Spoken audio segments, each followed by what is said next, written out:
Well, ahoy there, matey! What comes to your mind when you hear the word sea? Probably sandy beaches, palm trees, the tide rolling in and splashing the shore. How'd you like to sail with me to an invisible sea with no shores? Great! Climb on board. Oh yeah, I forgot to mention, this sea's got a mysterious reputation for swallowing ships. It's okay. I'm sure we'll be fine. Destination? The Sargasso Sea. So if this invisible sea has no shores, then what makes up its borders? Well, it's located right in the middle of the North Atlantic Ocean, and its borders are all natural. There are 4 major ocean currents. It basically sits in the whirlpool between them. There's the Gulf Stream current to its west, which moves up to its northern border, the North Atlantic Current. Then the water swirls downward in the Canary Current to the east. And finally, the southern border is the North Atlantic Equatorial Current. On its western fringes, you'll find the island of Bermuda. Does that ring any bells? Yes, that very Bermuda and its infamous triangle that's been tied to tons of mysterious maritime disappearances. But I'll get into that here in a bit. Because its borders are ocean currents, and currents are constantly moving, it's impossible to say exactly how large the Sargasso Sea is. On average, it's about 1,430 miles long from east to west and 680 miles from north to south. The water in it is bright blue. Go ahead, lean over the side, take a look. The water is so clear you can see 200 feet down. Now, when you think of the North Atlantic, you probably imagine ice-cold waters and strong winds swirling around. I mean, hey, this is where that iceberg was that brought down the Titanic. But in fact, that's not the case with the Sargasso Sea. The water in it is unusually warm for this part of the ocean, a pretty stable 75 degrees give or take, depending on the season. The weather is surprisingly stable too, so the winds are really calm and weak.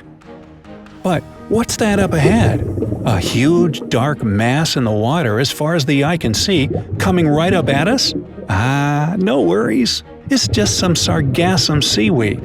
It can only be found in this very spot on Earth, and it grows and floats in a thick mat on the surface.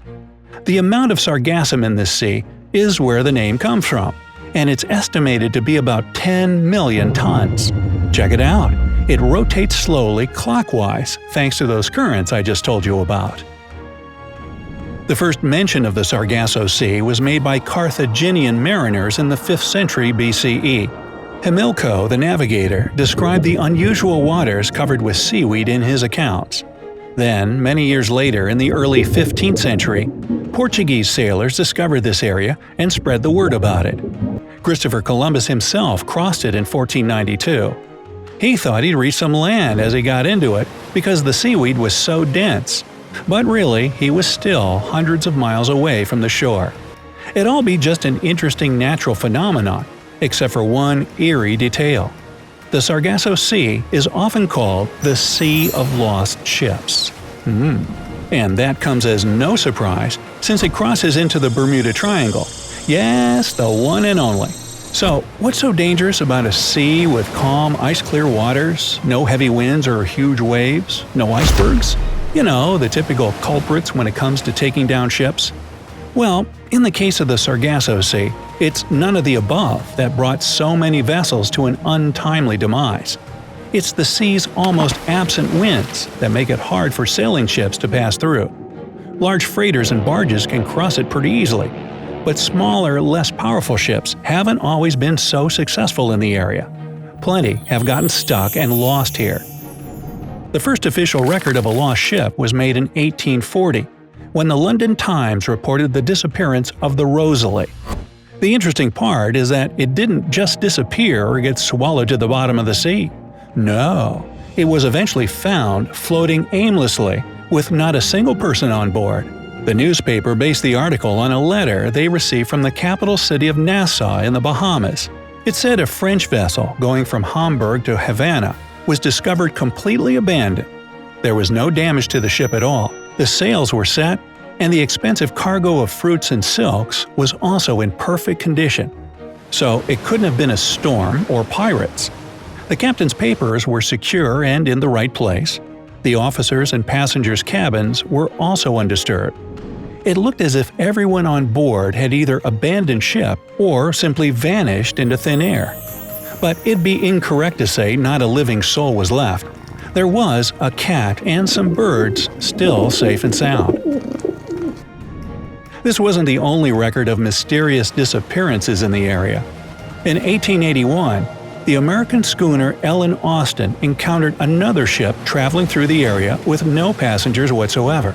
Ellen Austin's captain decided it was a good opportunity to capture the ship and sent some of his men over. And guess what happened? The ship disappeared for 2 days, and when it was finally found, none of the captain's crew was on board. In 1955, a yacht called the Connemara IV also disappeared in the area and was found 140 miles away from Bermuda with absolutely nobody on board. And between the 1960s and 80s, a few more abandoned boats were spotted in the area. The list of mysterious disappearances just goes on and on, but for time's sake, I'll leave it at that. All these stories, of course, made people fear the area. They were convinced that the seaweed entangles travelers forever, forcing them to form small, isolated communities of the Sargasso Sea. That's one theory that became pretty popular in literature and film, like in the 1933 novel The Sargasso Ogre. What's that? Shrek paddling around the seaweed in a kayak? Nope. It describes generations dating back to Elizabethan pirates living amidst the sea. For those who are seeking a more scientific explanation than some dark powers or mysterious seaweed entangling ships, well, hate to break your skeptical bubble, but there's no official answer yet. Some marine experts believe it has something to do with the seaweed and the huge whirlpool that it's floating in. Richard Sylvester from the University of Western Australia compares it to a centrifuge that creates smaller whirlpools. They spread out of the Sargasso Sea and right into the Bermuda Triangle. The big whirlpools are so strong that they can catch a ship and drag it inside them. The smaller ones travel as mini cyclones in the air, disturbing the water below them. Whether or not the sargassum seaweed is the cause of all the disasters in the area is still up for debate. But one thing is certain: this stuff is a unique biological phenomenon. It doesn't get into the sea with water currents from elsewhere, but is actually native specifically to the Sargasso Sea.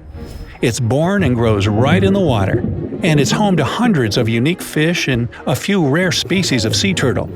Marine biologists and oceanographers from different countries name the Sargasso Sea the golden rainforest of the ocean, and say it plays a huge role in the life of the North Atlantic ecosystem. For example, it's really hard for little fish to find a place to hide from predators and grow in the open sea with no coral reefs. So they find refuge in the sargassum seaweed right in the middle of the ocean. Those little fish then serve as a food source for bigger species. Oh well. And the circle of life goes on from there. The fish also take advantage of the plant materials and use them for food as well. American and European eels come to the area and use it as a safe place to breed.